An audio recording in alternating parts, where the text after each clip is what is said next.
श्री शिवाय नमस्तुभ्यं हर हर महादेव. नमस्कार मैत्रिणींनो, स्वागत आहे तुमचे सर्वांचे आपल्या आध्यात्मिक शिवपुराण या चॅनलवरती.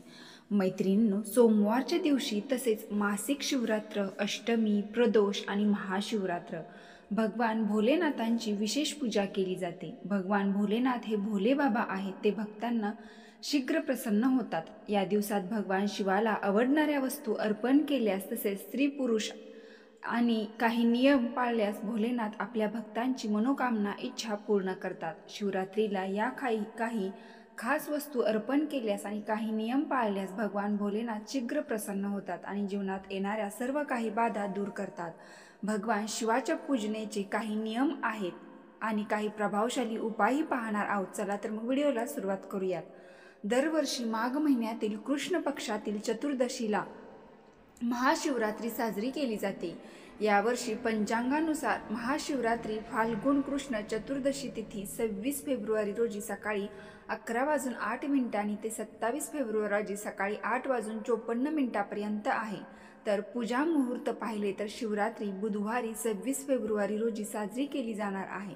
महाशिवरात्रीचा उपवास आणि पूजा त्याच दिवशी होईल. आपण वर्षभरामध्ये जितके काही सोमवार करतो किंवा महादेवाची जी काही व्रतवैकल्य वर्षभरामध्ये करतो त्या सगळ्या प्रकाराचे पुण्य आपल्याला फक्त एका महाशिवरात्रीचे व्रत केल्यामुळे मिळतं. त्यामुळे प्रत्येकाने महाशिवरात्रीचे व्रत आवर्जून केले पाहिजे. ज्या मुलामुलींचा विवाह होण्यामध्ये अडचणी येत आहे त्यांनी देखील महाशिवरात्रीचे व्रत करावं.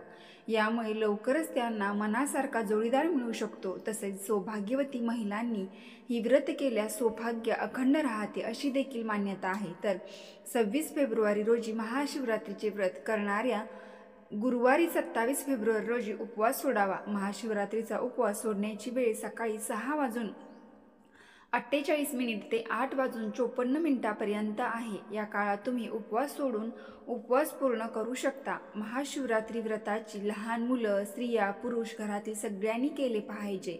महाशिवरात्रीला स्त्री आणि पुरुषांनी आवर्जून पाळावयाचे काही नियम व उपाय.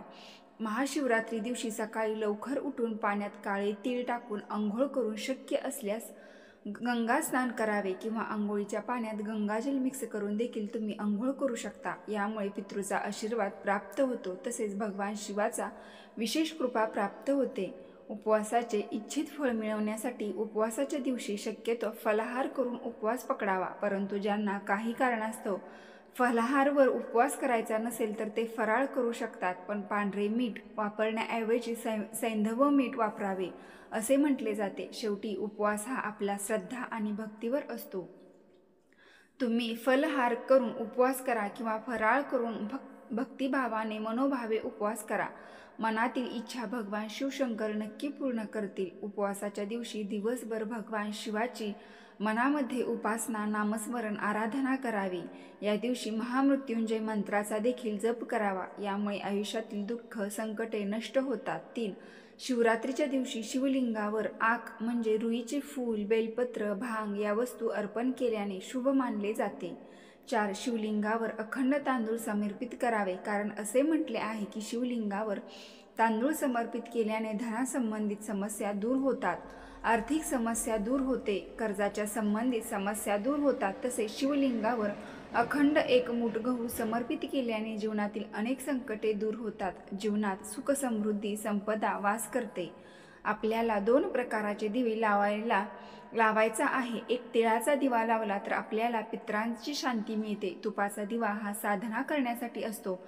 ज्यांना देवाची प्राप्ती करायची आहे त्यांनी शुद्ध गाईच्या तुपाचा दिवा लावावा. याने घोर दारिद्र्य सुद्धा नाहीसे होते. शिवरात्रीपासून सलग 40 दिवस जर तुम्हाला मनोकामना पूर्तीसाठी साधनेसाठी शुद्ध गाईच्या तुपाचा दिवा लावताना त्याच्या खाली गहू ठेवावेत आणि तिळाच्या तेलाच्या दिवाखाली गहू ठेवून दिवा प्रज्वलित केल्याने पितरांची विशेष कृपा प्राप्त होते आणि दारिद्र्य दुःख दूर होते. महादेवाच्या पिंडीवर हळदीचा आणि कुंकाचा वापर अजिबात करू नये. कारण महादेवाची जी पिंड आहे ती पुरुष तत्वाचं प्रतीक आहे. त्यामुळे इबित, लाल चंदन आणि पिवळे चंदन भस्म हे शिवपिंडीला अर्पण करावे. दुसऱ्या दिवशी उपवास सोडताना गोड पदार्थाचा नैवेद्य करावा आणि मगच महाशिवरात्रीचा उपवास सोडावा. काही भागामध्ये दही भात बनवून त्याचा नैवेद्य भगवान शंकरांना दाखवून उपवास सोडला जातो. आपल्याकडे ती पद्धत नसेल तर गोड पदार्थ बनवावा. महाशिवरात्रीचा उपवास सोडायच्या दिवशी शक्यतो कांदा लसूण विरहित स्वयंपाक करावा, कारण कांदा लसूण तामसिक असतात. म्हणून सात्विक आहार बनवावा आणि खाताना पहिले गोड खाऊन त्यानंतरच इतर पदार्थ खावावेत. मासिक पाळी येऊन जरी 4 दिवस झालेले असतील तरी देखील महादेवाची पूजा करू नये, कारण पूर्ण शुद्धी 7 दिवसानंतर होते. पूजा ही 7 दिवस झाल्यानंतर केलेली चांगली, असे विशेष करून शिवपुराणात म्हटले आहे. महाशिवरात्रीची पूजा तुम्ही मंदिरात जाऊन देखील करू शकतात, नाहीतर घरी महादेवाची पिंड असेल तर घरी केली तरी चालेल. बऱ्याच महिलांना प्रश्न पडतो की मासिक पाळीमध्ये महादेवाचे नामस्मरण करणे चालते का? हो चालते, नामस्मरण करायला काहीच हरकत नाही. पूजा करताना आपले तोंड पूर्वेकडे असलेले चांगले असते. दक्षिणेकडे तोंड करून पूजा करू नये. भोलेनाथाची पूजेचे जे 4 प्रहार सांगितलेले असतात त्या वेळेमध्ये करणे चांगले असते. ज्यांना ते शक्य नसेल त्यांनी सकाळ संध्याकाळ केले तरीही चालेल. कमीत कमी 108 बेलपत्र शिवपिंडीवर वाहून स्त्रियांनी नमः शिवाय ओम आणि पुरुषांनी ओम नमः शिवाय या मंत्राचा जप करावा. पूजेच्या शेवटी भगवान शंकराचे 8 नाव घेऊन फुलं अर्पण करावे. आरती करून प्रदक्षिणा घालावी. भव रुद्र पशुपती उग्र महान भीम आणि ईशान्य ही 8 नावे घ्यावीत. महाशिवरात्रीच्या दिवशी तुम्हाला बाकीचे काही व्रतवैकल्य किंवा पूजाविधी करायला जमत नसेल तर ब्रह्ममुहूर्तावर उठून स्नान करून स्वच्छ वस्त्र परिधान करून जवळच्या शिवमंदिरात जाऊन भगवान शिवशंकरांना फक्त जल अर्पण करावे.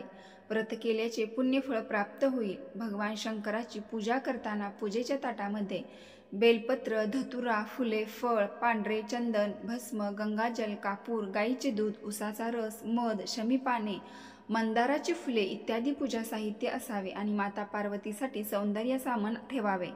जेव्हा तुम्ही शिवलिंगाची प्रदक्षिणा कराल तेव्हा अर्धी प्रदक्षिणा करून परत यावे, कारण शिवलिंगाची संपूर्ण प्रदक्षिणा करू नये असे म्हटले जाते. शिवलिंगाच्या जलधारीजवळ 33 कोटी देवांचा वास असतो. महाशिवरात्रीच्या पूजेमध्ये तुळस हळद शंख नारळ केवड्याचे फूल इत्यादीचा वापर करू नये, ही शिवपूजेत निश्चित मानले जाते.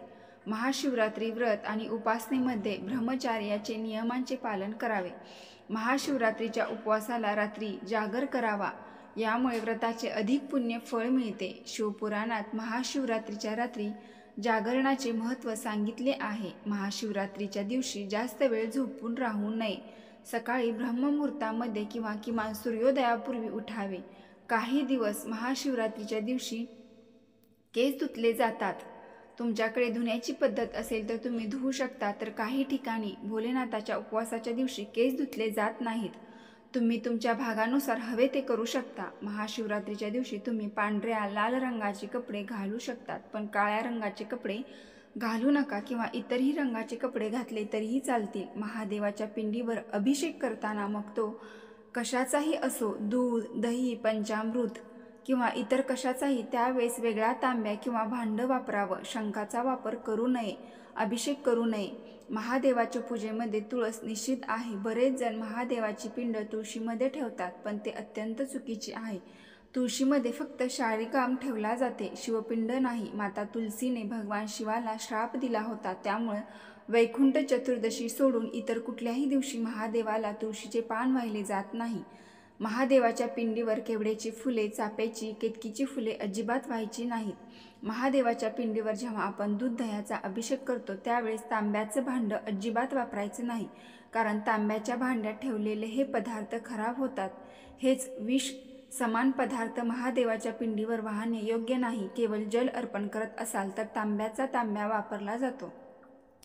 महादेवाची जेव्हा आपण पार्वती गणेश कार्तिकेय माता अशोक सुंदरी यांच्यासोबत पूजा करतो त्यावेळेस कुंकू लावण्यात चालतो.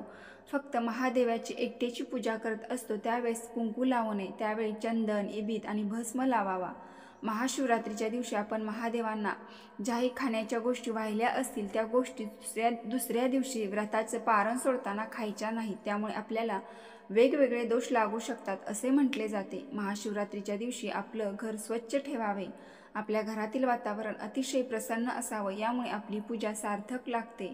घरामध्ये कटकट असेल तर पूजेचे फळ मिळत नाही. महादेवाच्या पिंडीवर बेलाची पाने अर्पण करताना ती विषम संख्येमध्ये अर्पण करावे, म्हणजे 1, 3, 5 अशा पद्धतीने. महाशिवरात्रीच्या दिवशी मासिक पाळीसुद्धा असेल तर पूजा करू नका, दुसऱ्याकडून कथा ऐकण्यात चालते. गर्भवती स्त्रियांनी जर त्यांची इच्छा असेल तर हे व्रत करू शकतात. फक्त आपल्या आहारावर योग्य लक्ष ठेवून बाळाला नुकसान होणार नाही अशा पद्धतीने व्रत करावे. महादेवाच्या पिंडीवर बेल अर्पण करताना ते बेल पान 3 दलाचे असले पाहिजे. 2 किंवा 1 दलाचे पान अर्पण करू नये. तसेच कुठेही तुटलेले किंवा कीड लागलेले असेही वापरू नका, म्हणजे 3 पाकळ्या असलेले पान अर्पण करा. बेल पान तोडताना सर्वात आधी बेलाच्या झाडाला नमस्कार करावा, मग पान तोडावे.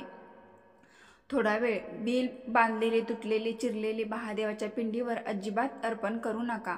महादेवाची पूजा करताना पूजा साहित्यामध्ये एखादी वस्तू नसली तरी काही फरक पडत नाही, कारण भोले महादेव म्हटलेच आहे, म्हणून मनाला अजिबात वाईट वाटून घ्यायचं नाही. फक्त चुकीची वस्तू महादेवाच्या पिंडीवर अर्पण करायच्या नाहीत, नाहीतर आपल्याला व्रताचे पूर्ण फळ मिळत नाही. शिवलिंगावर हळूहळू जल अर्पण करावे, खूप जलद गतीने जल अर्पण करू नये. महाशिवरात्रीच्या दिवशी दुसऱ्या दिवशी पारण सोडताना आधी आपल्याला घरातील देवांना नैवेद्य अर्पण करावा, त्यानंतरच उपासिकाने उपवासाचे पारण सोडावे. महाशिवरात्रीच्या उपवासात गहू, तांदूळ, साधं मीठ या पदार्थाचे सेवन टाळा. या व्रताच्या दिवशी तुम्ही सेंद्रिय मीठाचे सेवन करू शकता. या दिवशी तुम्ही उपवास ठेवला नसेल तरीही पूर्णपणे शाकाहार करा. साबुदाणाची खिचडी, शिंगाड्याचा हलवा, राजगिऱ्याची भेळ, बटाट्याचा हलवा या पदार्थाचे सेवन करू शकता. ज्या महिलांना पहिल्यांदाच वेळ महाशिवरात्रीचे व्रत कळत असतील त्यांनी उपवासाच्या दिवशी आपल्या भुकेनुसार खा. एकदम जास्त खाल्ले तर अपचन होऊ शकते आणि खूप कमी खाल्ले तर अशक्तपणा, चक्कर येऊ शकते. बरेच जण असे सांगतात की हा उपवास फक्त पाणी पिऊन किंवा निर्जला पकडावा, पण तसं काहीच नसतं. ते आपल्या इच्छेनुसार असतं. तुमची इच्छेमध्ये असेल किंवा तुमच्या आयुष्यात खूप प्रॉब्लेम असतील, तुमची इच्छा पूर्ण व्हावी तुम्हाला असं वाटत असेल तर तुम्ही निर्जली किंवा फक्त पाण्यावर उपवास करू शकता. उपाशी राहण्याची तुमची शरीराची कॅपॅसिटी नसेल तर तुम्ही फराळ खाऊन करावा. खूपच वाटते की हा उपवास करू शकता. शेवटी आपली महादेवावर असणारी भक्ती, भाव, श्रद्धा आणि विश्वास महत्त्वाचा आहे. महाशिवरात्रीचे व्रत खूप प्रभावशाली आहे. खास करून ज्या मुलींचा विवाह होत नाही त्यांनी महाशिवरात्री व्रत केल्याने लवकर त्यांना व्रताचे फळ मिळते आणि विवाह योग जुळून येतो. तसेच ज्या सौभाग्यवती स्त्री आहेत, व्रत करतात, त्यांचं सौभाग्य अखंड राहतं. घरामध्ये सुख, समृद्धी, शांती लाभते. तर मैत्रिणींनो, व्हिडिओ पूर्ण माहिती आवडली असेल तर आपल्या चॅनलला लाईक करून कमेंट बॉक्समध्ये हर हर महादेव टाईप करा. हर हर महादेव.